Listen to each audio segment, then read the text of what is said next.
ਤੇ ਅੰਮ੍ਰਿਤਪਾਲ ਦੀ ਗ੍ਰਿਫਤਾਰੀ ਤੋਂ ਬਾਅਦ ਹੁਣ ਵੱਡੇ ਭੇਦ ਖੁੱਲਦੇ ਦਿਖਾਈ ਦੇ ਰਹੇ ਨੇ। ਅੰਮ੍ਰਿਤਪਾਲ ਦੀ ਗ੍ਰਿਫਤਾਰੀ ਦੇ ਵਿੱਚ ਜੋ ਕੁਝ ਵੀ ਸਾਹਮਣੇ ਆਇਆ ਸੀ ਹੁਣ ਤੱਕ, ਉਸ ਨੂੰ ਬਤੌਰ ਰਿਪੋਰਟ ਬਣਾ ਕੇ ਕੇਂਦਰ ਨੂੰ ਸੌਂਪ ਦਿੱਤਾ ਗਿਆ।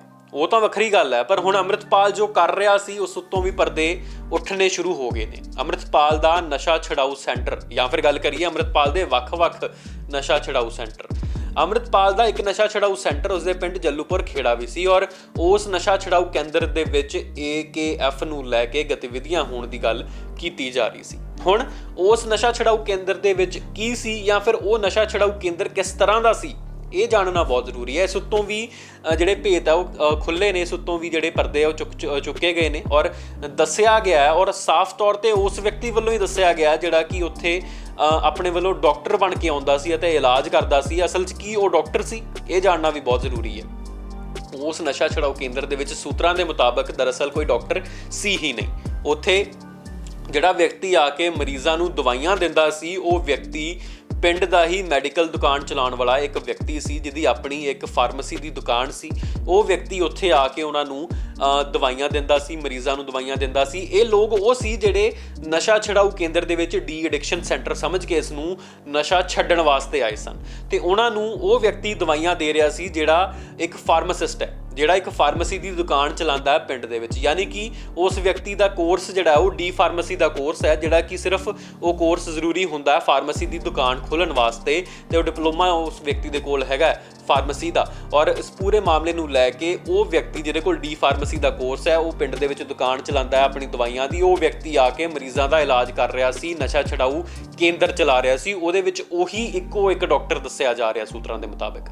ਔਰ ਇਹ ਵੀ ਤੁਹਾਨੂੰ ਦੱਸ ਦਈਏ ਕਿ ਇਹੋ ਜਿਹੇ ਸੈਂਟਰਾਂ ਦੇ ਵਿੱਚ ਇੱਕ ਉੱਚ ਅਧਿਕਾਰੀ ਦਾ ਹੋਣਾ ਜ਼ਰੂਰੀ ਹੈ, ਇੱਕ ਇਹੋ ਜਿਹਾ ਡਾਕਟਰ ਜਿਹਨੂੰ ਤਜਰਬਾ ਹੋਵੇ, ਜਿਹਦੀ ਪੜ੍ਹਾਈ ਇਹੋ ਜਿਹੀ ਹੋਵੇ, ਘੱਟੋ ਘੱਟ MBBS ਡਾਕਟਰ ਹੋਣਾ ਜ਼ਰੂਰੀ ਦੱਸਿਆ ਜਾਂਦਾ ਹੈ। MBBS ਡਾਕਟਰ ਤਾਂ ਨਹੀਂ, ਪਰ ਹਾਂ ਡੀ ਫਾਰਮੇਸੀ ਵਾਲਾ ਇੱਕ ਮੈਡੀਕਲ ਦੁਕਾਨ ਚਲਾਉਣ ਵਾਲਾ ਬੰਦਾ ਜ਼ਰੂਰ ਉੱਥੇ ਆਉਂਦਾ ਸੀ, ਜਿਹੜਾ ਆਪਣੇ ਆਪ ਨੂੰ ਡਾਕਟਰ ਦੱਸ ਕੇ ਉੱਥੇ ਇਲਾਜ ਕਰਦਾ ਸੀ, ਉੱਥੇ ਦਵਾਈਆਂ ਦਿੰਦਾ ਸੀ।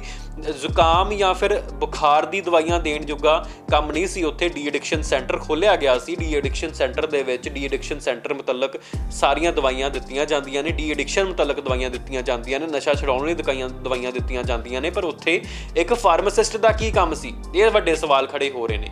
ਸੂਤਰਾਂ ਮੁਤਾਬਕ ਦੱਸਿਆ ਜਾ ਰਿਹਾ ਕਿ ਖਾਲਸਾ ਵਹੀਰ ਦੌਰਾਨ ਅੰਮ੍ਰਿਤਪਾਲ ਦੇ ਨਾਲ ਤਾਲੁਕ ਦੇ ਵਿੱਚ ਆਉਂਦਾ ਇਹ ਵਿਅਕਤੀ ਅਤੇ ਉਹਦੇ ਪਿੰਡ ਆ ਕੇ ਨਸ਼ਾ ਛਡਾਊ ਕੇਂਦਰ 'ਚ ਆ ਕੇ ਤੇ ਜਿਹੜੇ ਨਸ਼ਾ ਛਡਾਉਣ ਆਏ ਨੌਜਵਾਨ ਸੀ ਉਹਨਾਂ ਦਾ ਇਲਾਜ ਕਰਦਾ ਸੀ। ਹੁਣ ਇਸ ਨਸ਼ਾ ਛਡਾਊ ਕੇਂਦਰ ਦੇ ਵਿੱਚ ਹਾਲਾਤ ਕਿਹੋ ਜਿਹੇ ਸੀ, ਇਹ ਵੀ ਜਾਣਨਾ ਬਹੁਤ ਜ਼ਰੂਰੀ ਹੈ। ਸੂਤਰਾਂ ਮੁਤਾਬਕ ਦੱਸਿਆ ਜਾ ਰਿਹਾ ਕਿ ਖੁੱਲ੍ਹਾ ਮੈਦਾਨ ਸੀ, ਜਿੱਥੇ ਤੰਬੂ ਗੱਡ ਕੇ ਉੱਥੇ ਹੀ ਨੌਜਵਾਨਾਂ ਨੂੰ ਰੱਖਿਆ ਜਾਂਦਾ ਸੀ, ਉੱਥੇ ਨੌਜਵਾਨ ਸੇਵਾ ਕਰਦੇ ਸੀ। ਖੈਰ, ਇਹ ਤਾਂ ਮੰਨਿਆ ਜਾ ਸਕਦਾ ਕਿ ਗੁਰੂ ਘਰ ਦੀ ਸੇਵਾ ਹੋ ਰਹੀ ਹੈ, ਲੰਗਰ ਦੀ ਸੇਵਾ ਹੋ ਰਹੀ ਹੈ, ਸਭ ਕੁਝ ਉੱਥੇ ਹੋ ਰਿਹਾ, ਪਰ ਕੀ ਪੁਖਤਾ ਪ੍ਰਬੰਧ ਕੀਤੇ ਗਏ ਸੀ ਨੌਜਵਾਨ ਜਿਹੜੇ ਨਸ਼ਾ ਛੱਡਣ ਆਏ ਨੇ ਉਹਨਾਂ ਵਾਸਤੇ, ਜਾਂ ਫਿਰ ਕੀ ਕੁਝ ਅੰਦਰ ਚੱਲਦਾ ਪਿਆ ਸੀ, ਕਿਸ ਤਰ੍ਹਾਂ ਦਾ ਡੀ ਐਡਿਕਸ਼ਨ ਸੈਂਟਰ ਜਿਹੜਾ ਅੰਮ੍ਰਿਤਪਾਲ ਵੱਲੋਂ ਸੂਤਰਾਂ ਮੁਤਾਬਕ ਖੋਲ੍ਹਿਆ ਗਿਆ ਸੀ, ਉਸ ਉੱਤੋਂ ਕਿਤੇ ਨਾ ਕਿਤੇ ਪਰਦਾ ਉੱਠਦਾ ਦਿਖਾਈ ਦੇ ਰਿਹਾ। ਇੱਕ ਡੀ ਫਾਰਮੇਸੀ ਕੀਤਾ ਵਿਅਕਤੀ ਜਿਹੜਾ ਆਪਣੀ ਦਵਾਈਆਂ ਦੀ ਦੁਕਾਨ ਚਲਾਉਂਦਾ ਹੈ, ਉਹ ਵਿਅਕਤੀ ਆ ਕੇ ਇਲਾਜ ਕਰ ਰਿਹਾ ਨਸ਼ਾ ਛਡਾਊ ਕੇਂਦਰ ਦੇ ਵਿੱਚ। ਇੱਥੇ ਵੱਡੇ ਸਵਾਲ ਖੜੇ ਹੋ ਰਹੇ ਨੇ। ਸੂਤਰਾਂ ਮੁਤਾਬਕ ਇਹ ਜਿਹੜੀ ਜਾਣਕਾਰੀ ਹੈ ਇਹ ਉਸ ਵਿਅਕਤੀ ਵੱਲੋਂ ਆਪ ਸਾਂਝੀ ਕੀਤੀ ਗਈ ਹੈ, ਔਰ ਦੱਸਿਆ ਗਿਆ ਹੈ ਕਿ ਇਸ ਤਰ੍ਹਾਂ ਉਹ ਜਾ ਕੇ ਉਹਨਾਂ ਦੀ ਜਿਹੜੇ ਨਸ਼ਾ ਛੱਡਣ ਲਈ ਆਏ ਨੌਜਵਾਨ ਸੀ ਉਹਨਾਂ ਦਾ ਇਲਾਜ ਕਰਦਾ ਸੀ। ਇਸ ਵਿਅਕਤੀ ਵੱਲੋਂ ਆਪਣੇ ਵਿਚਾਰ ਸਾਂਝੇ ਕਰਦੇ ਹੋਏ ਸੂਤਰਾਂ ਮੁਤਾਬਕ ਇਹ ਦੱਸਿਆ ਗਿਆ ਕਿ ਖਾਲਸਾ ਵਹੀਰ ਦੌਰਾਨ ਅੰਮ੍ਰਿਤਪਾਲ ਦੇ ਨਾਲ ਉਸ ਦੀ ਮੁਲਾਕਾਤ ਹੁੰਦੀ ਹੈ। ਖੈਰ, ਇਸ ਪੂਰੇ ਮਾਮਲੇ ਦੇ ਵਿੱਚ ਸਵਾਲ ਤਾਂ ਕਾਫੀ ਖੜੇ ਹੋ ਰਹੇ ਨੇ, ਪਰ ਲਗਾਤਾਰ ਇਸ ਉੱਤੋਂ ਹੁਣ ਹੌਲੀ ਪਰਦਾ ਉੱਠਦਾ ਦਿਖਾਈ ਦੇ ਰਿਹਾ। ਜਿੱਥੇ ਸੂਤਰਾਂ ਮੁਤਾਬਕ ਪਹਿਲਾਂ ਇਹ ਦੱਸਿਆ ਜਾ ਰਿਹਾ ਸੀ ਕਿ ਨਸ਼ਾ ਛਡਾਊ ਕੇਂਦਰ ਅਸਲ ਦੇ ਵਿੱਚ ਅੰਮ੍ਰਿਤਪਾਲ ਦੀ ਪਰਸਨਲ ਛਾਉਣੀ ਬਣੀ ਹੋਈ ਹੈ, ਔਰ ਜੱਲੂਪੁਰ ਖੇੜਾ ਅੰਮ੍ਰਿਤਪਾਲ ਦਾ ਪਰਸਨਲ ਫਾਇਰਿੰਗ ਰੇਂਜ ਬਣਿਆ ਹੋਇਆ, ਜਿੱਥੇ ਅੰਮ੍ਰਿਤਪਾਲ ਆਪਣੇ ਸਾਥੀਆਂ ਦੇ ਨਾਲ ਗੋਲੀਆਂ ਚਲਾਉਣ ਦੀ ਪ੍ਰੈਕਟਿਸ ਕਰਦਾ ਸੀ। ਜਿਹੜੇ ਨਵੇਂ ਮੁੰਡੇ ਭਰਤੀ ਹੁੰਦੇ ਸੀ ਉਹਨਾਂ ਨੂੰ ਗੋਲੀਆਂ ਚਲਾਉਣੀਆਂ ਸਿਖਾਉਂਦਾ ਸੀ। ਉੱਥੇ ਫਾਇਰ ਰੇਂਜ ਬਣਾ ਕੇ ਰੱਖੀ ਹੋਈ ਸੀ ਸੂਤਰਾਂ ਦੇ ਮੁਤਾਬਕ, ਔਰ ਆਪਣੇ ਨਸ਼ਾ ਛਡਾਊ ਕੇਂਦਰ ਨੂੰ ਛਾਉਣੀ ਬਣਾਇਆ ਹੋਇਆ ਸੀ, ਜਿੱਥੇ ਸਾਰਾ ਅਸਲਾ ਇਕੱਠਾ ਕਰਕੇ ਰੱਖਿਆ ਜਾਂਦਾ ਸੀ AKF ਦਾ, ਸੂਤਰਾਂ ਦੇ ਮੁਤਾਬਕ। ਖੈਰ, ਇਸ ਪੂਰੇ ਮਾਮਲੇ ਨੂੰ ਲੈ ਕੇ ਹੁਣ ਹੌਲੀ ਨਸ਼ਾ ਛਡਾਊ ਸੈਂਟਰ ਦੇ ਉੱਤੋਂ ਪਰਦਾ ਉੱਠਦਾ ਦਿਖਾਈ ਜ਼ਰੂਰ ਦੇ ਰਿਹਾ, ਕਿਉਂਕਿ ਅੰਮ੍ਰਿਤਪਾਲ ਨੇ ਆਪਣੇ ਨਸ਼ਾ ਛਡਾਊ ਸੈਂਟਰ ਤੇ ਕਿਸੇ ਵੀ ਪੱਤਰਕਾਰ ਨੂੰ ਇੱਕ ਪੁਖਤਾ ਟਾਈਮ ਤੱਕ ਜਾਣ ਦੀ ਜਿਹੜੀ ਹੈ ਇਜਾਜ਼ਤ ਉਹ ਨਹੀਂ ਦਿੱਤੀ ਸੀ।